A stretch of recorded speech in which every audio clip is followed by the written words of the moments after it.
No, not one of the great little trains of Wales, but the enchanting Downs Light Railway at the Downs School at Colwall near Malvern. The first railway my own son had the chance of helping to run when he was a pupil at the school. The boys actually drive the engine and manage the line. But believe it or not, it has a connection with Wales, for Mr. James Boyd, who now flags his pupils to stop, is none other than the present chairman of the famous Tallylln Railway.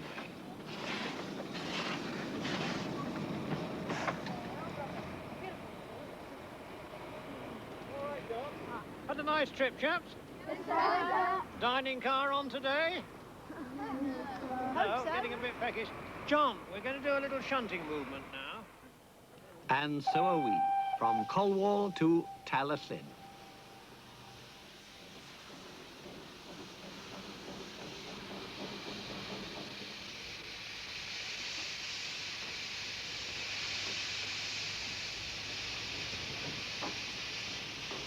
Perhaps some of those keen youngsters from the Downs School will be joining the band of enthusiasts who have helped to keep the Tallylln running since 1950.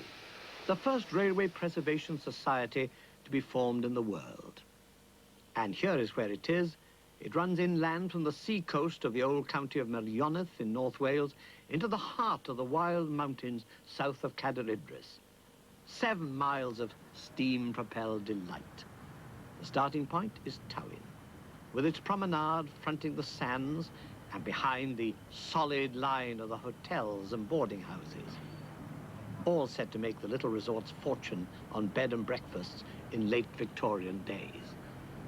And Old Tallylln, a little more staid after the giddy charms of the seafront, with the church, the assembly rooms, and the Corbett Arms, for the Corbetts were once a power in the land hereabouts. And between Old and New Tallylln, the railway terminus of the wharf station. Here's what it looked like in the historic year 1950, when it seemed that the little line was going to close forever with the death of the last owner, Sir Henry Hayden-Jones, the MP for Meirionnydd. And here are the enthusiasts who came to the rescue.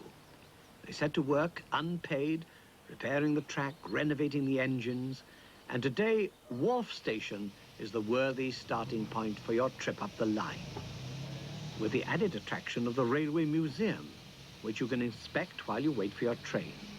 It was given its formal opening by the mayor, for Tallylln was delighted to welcome back the little line. It's part of the life of the place. If you're captured by the delights of steam, and who isn't, every little detail about it has romance.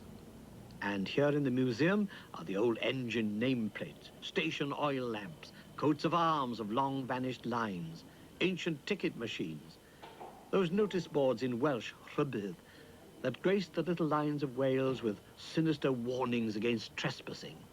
Well, they're all here.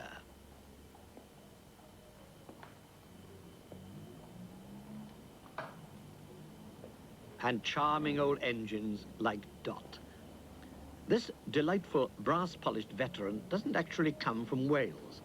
She ran in the works, where she was built by Bayer Peacock, the famous locomotive manufacturers at Gorton, Manchester. But she's been made welcome in this comfortable home for the hard-working, retired old ladies of the engine world. Here is one of the original slate wagons that brought the slates down from the Bryn Eglwys quarry behind Tallylln, and attached to it the aptly named Rough Pup, with a firebox open to the weather.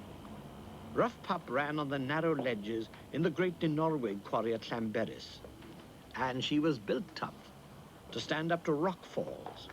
You can still see the dents they made on her sides.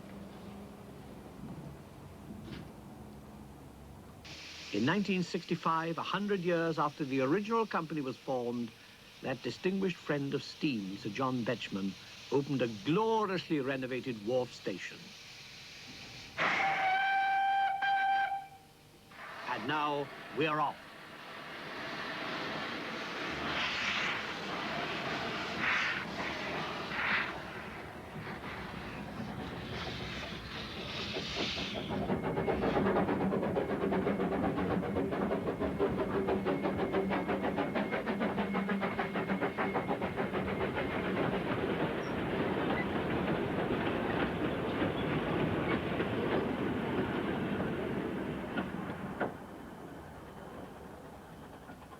the magical sound of steam, as the little engine Dolgoch puts its heart into the task of getting the train up the steep incline out of Wharf Station. You feel like leaning out and patting Dolgoch on its gleaming smokestack and saying, "Well done, boy," as it comes into Pendrae Station. Here are the company's workshops. Here they overhaul or service the 6 steam engines that form the original stable. They are of all ages and places of origin. Some go back to the early days, 1865. Some have come from defunct lines in Wales. Others, like this one, Douglas, began life in 1918, building aerodromes for the Air Service Construction Corps. The volunteers went into Pendrae in 1950 and resurrected the whole motive power of the line.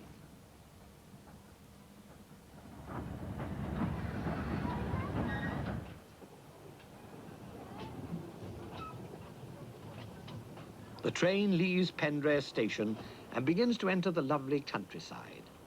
Pendrae, after all, means in Welsh the top or the edge of the town, and the country starts straight away.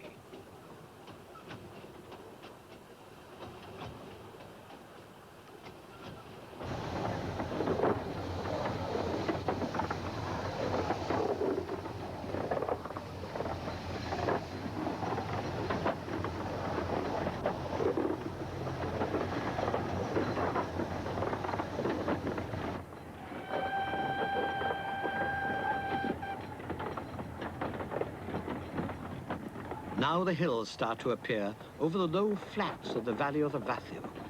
The line has still a few miles to go before it really gets to grip with the steep climb ahead of it. Here it's hardly more than 50 feet above sea level. And straight ahead is a bridge across the line that the drivers treat with respect. The hole, as they call it, is smaller than usual, and the line had to be lowered to let number 6 engine pass safely underneath it.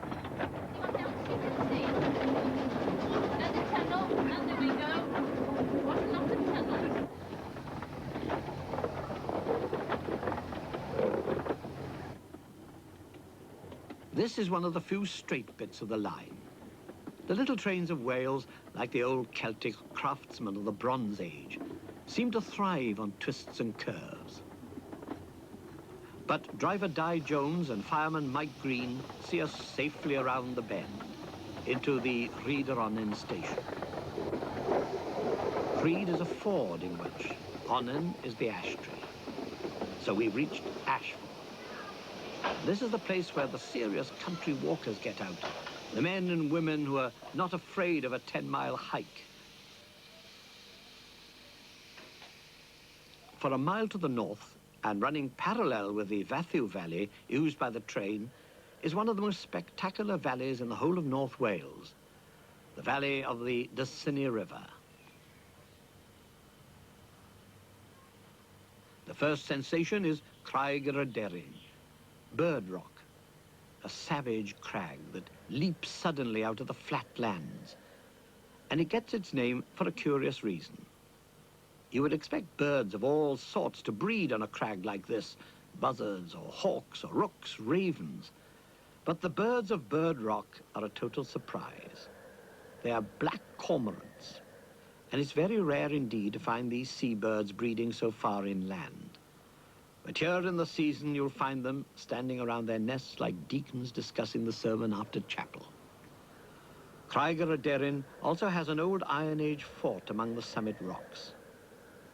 And there is the sea in the distance, at least 5 miles away. The valley floor of the Dyssynnu is amazingly flat. It's been U-shaped by the glaciers that flowed down during the long ice ages from the high ground of Cadaridris. These are the foothills that run back for miles, holding hidden side valleys. And here is the peak itself, the rocky chair, so the legends say, of the giant Idris, rising towards the 3,000-foot mark. No wonder that this was the place where the Welsh made their last stand in the wars of Edward I. When the stern English king overthrew Llywelyn the Last, Llywelyn's brother David assumed the title of Prince of Wales. but was compelled to fly here to the fortress of Tallylln. Yet the long arm of Edward penetrated even to this lonely fastness, and David was eventually betrayed into his hands. Tallylln has thus always seemed to me rather a sad, tragic place. But how beautiful is the whole wild country that surrounds it. Right at the head of this hidden valley is the church of Llanfihangel Pennant. These little country churches of Wales, they have a charm all of their own. They were never very opulent. They can't compete, for that matter, with even an average church in any village in southern Britain. There was never enough money in remote rural Wales to build the noble structures that grace the Cotswolds or parts of Norfolk.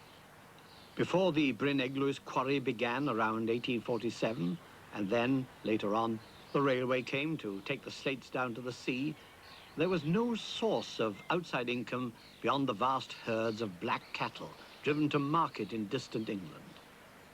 So the little church of St. Michael in the Vale of Pennant, with its rustic sundial and its modest inscription over the door to walk humbly in the house of the Lord, remains as unpretentious, yet as friendly and charming as our own little train. That train has now become part of the life of the countryside. In the old pre-motor car days, everyone in the valley depended on it. It wasn't just of value to the slate quarries. The guard would undertake to buy things in town for the farms en route. And as one old patron of the line told me in confidence, the contents of some of the outside loos in Abergynolwen village were brought down on the train and quietly tipped on certain fields. You can always tell where, even today, he declared. Look for the fields that are greenest.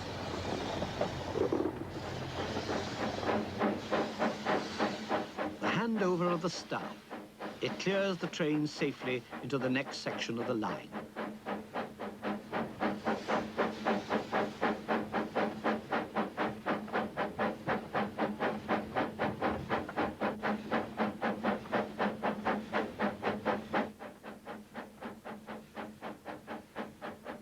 The line is climbing slowly but steadily. It starts almost at sea level, and by the time it reaches the terminus, the total length is 7¼ miles, which is a good practical length to operate. There is sometimes danger in planning to restore a little railway like this. The planners might be carried away by their dreams. But the costs of operating a railway line are continually increasing, and enthusiasts have to become hard-headed realists. The Tallylln Railway, first in the field, is a model of how these things should be run.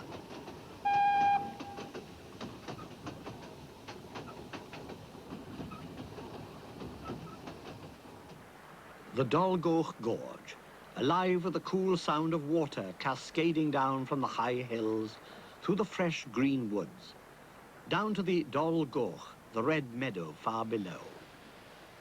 This is not only the scenic showplace of the line, it was the greatest challenge to the builders. They had to face the problem of getting their line over this deep cleft in the mountain side. They solved it with this splendid viaduct, the boldest and highest bridge on the railway.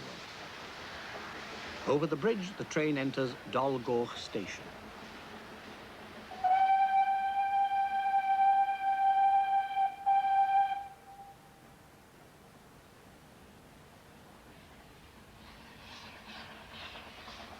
At Dolgoch, the station is nearly 200 feet above sea level, and you really feel that you are well into the mountains.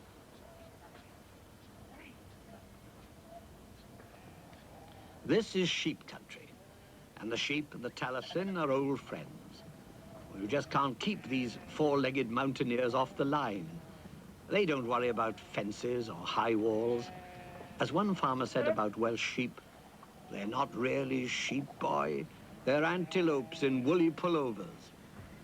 The Tallylln drivers are patient, well-trained in emergency sheep drill. And the company is continually looking after the fences. There are 14 miles of hedges to keep in order, and the Tallylln has 2 men on continual duty keeping them in trim.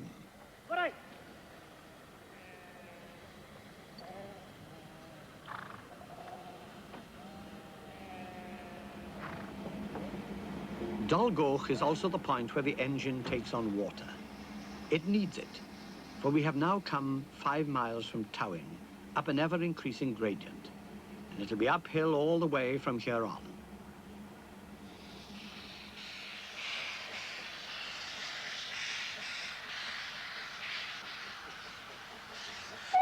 As the little train puffs and pants its way upwards from Dalgoch, through the mountain oaks that are part of the original forest that once covered the lower slopes of all the mountains of Wales, I wonder what the original promoters of the line would say if they could see it now.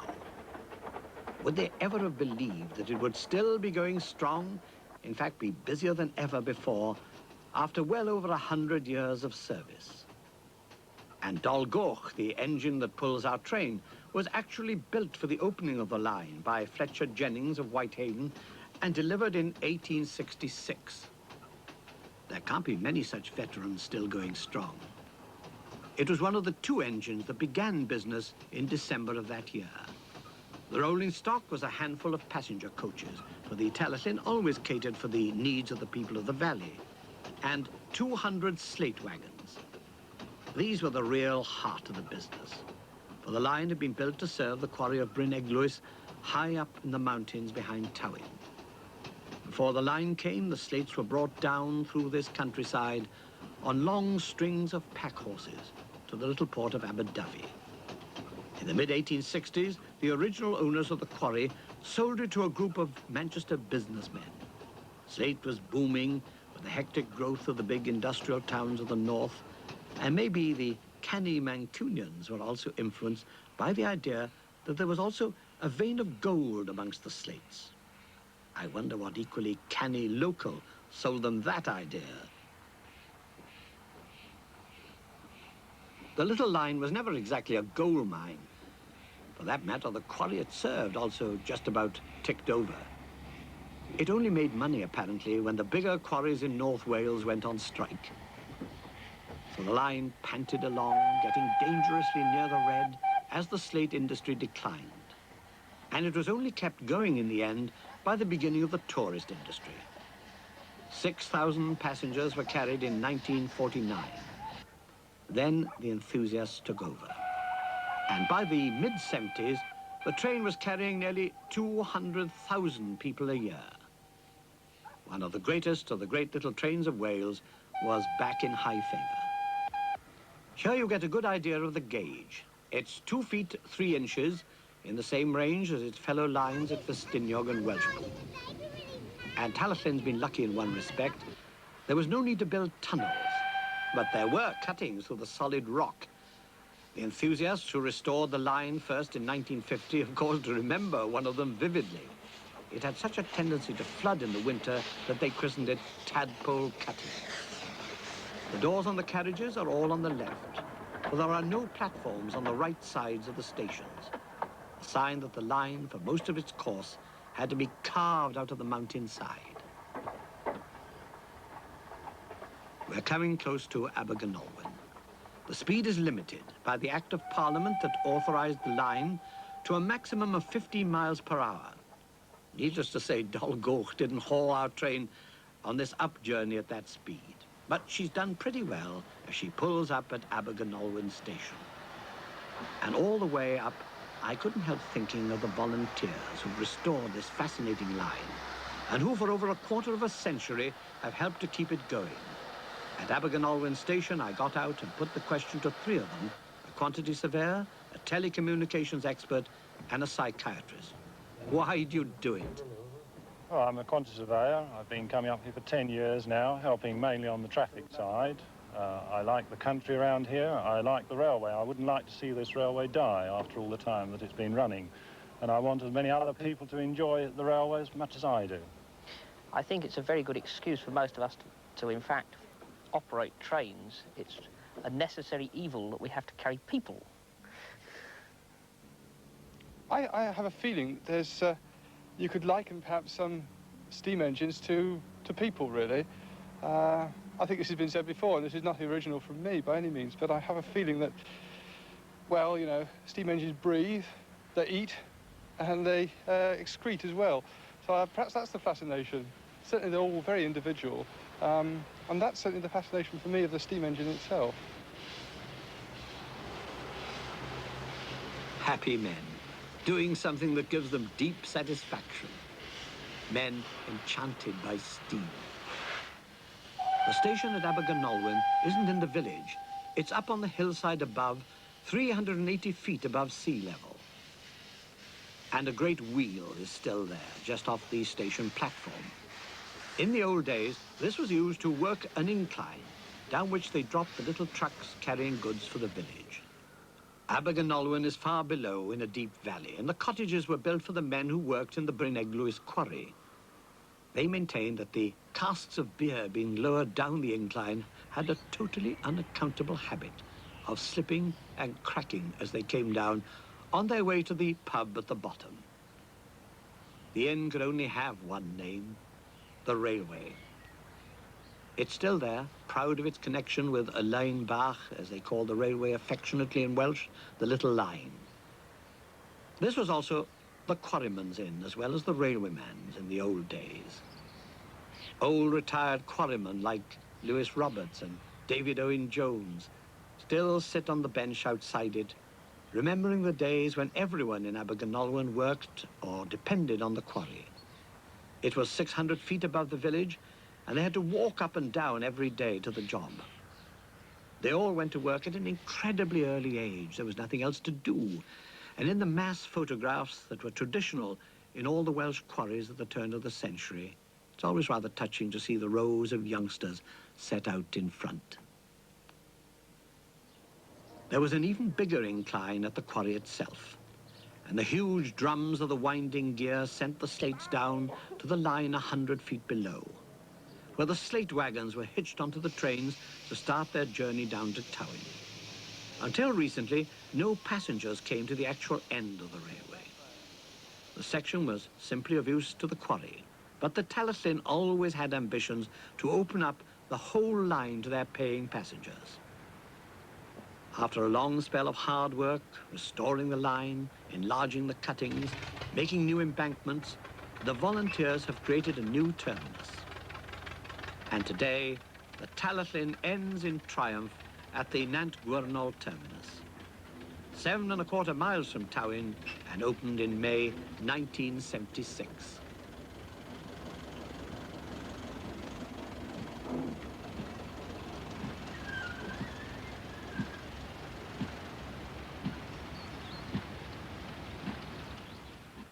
And just a mile beyond, deep set in the hills, is the lake at Tallylln. Tal in Welsh, the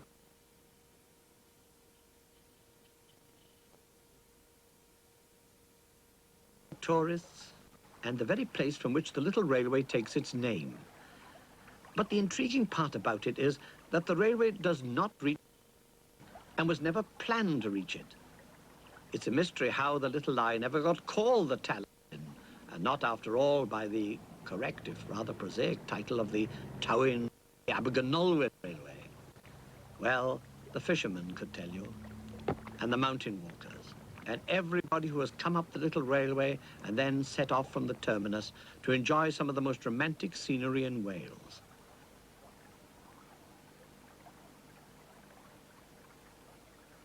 The lake and the great hills that hold it may not be the actual end of the line, but their charm, their beauty, to a lover of steam, are the same as that of our railway. The lake and the line are worthy companions. And after our journey along the track from Tallylln, then on to the lake, who can doubt that Tallylln Bach has every right to enjoy the musical and evocative title of the Tallylln?